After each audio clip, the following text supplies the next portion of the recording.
Salut, bienvenue au Petit Cerveau. Alors, chez Première, c'est une chose que nous ferons. Aujourd'hui, nous entamons notre série Relations amoureuses. Je te parlerai d'abord de 5 choses que tu dois savoir sur les relations amoureuses. Ensuite, des choses importantes à analyser avant de commencer la relation sérieuse. C'est-à-dire savoir si tu es prêt pour une relation sérieuse. Les 5 choses à savoir sur la relation amoureuse, c'est l'importance de communiquer comme première chose. Oui, la communication et encore la communication. Tu dois apprendre à communiquer sur tes émotions, sur tes attentes. C'est pas de l'égoïsme, c'est de l'égocentrisme. Mais tu sais où tu vas, tu connais tes limites. Donc, tu les communiques. Tu vas même apprendre à communiquer sur tes frustrations. Donc, c'est quelque chose de très important. La deuxième chose à savoir, c'est que les relations nécessitent des efforts. Oui, c'est pas comme si tu tombes dans, ah, je vais tomber amoureuse, ah, je vais me couper avant qu'à la je me lève. Moi, j'ai dit, non, moi, c'est pas grave, moi, c'est comme non, c'est pas comme ça.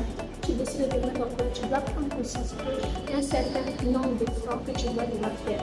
Les efforts en énergie, les efforts en temps, investissement en temps, en attention, en écoute. Tu n'es pas encore prêt, laisse tomber l'année prochaine.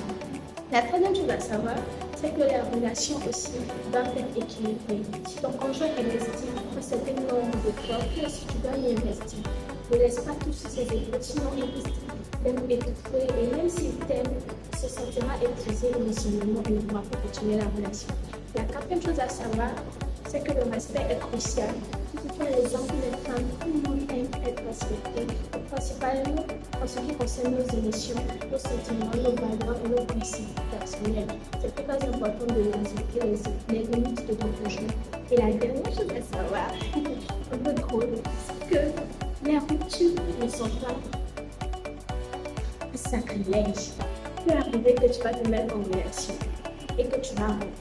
Quand tu vas rompre, oh, toi, tu ne m'aimes plus au couple, si tu es fière de me dire ça, c'est bon, l'amour, ça suffit, je suis fatiguée. Après, oh, pardon. C'est ce qu'on fait, et puis après, comme ça, ton de l'eau, on peut plus attraper, on peut plus donner des conseils. Donc, sachez que la rupture n'est pas quelque chose d'impossible, ça peut arriver.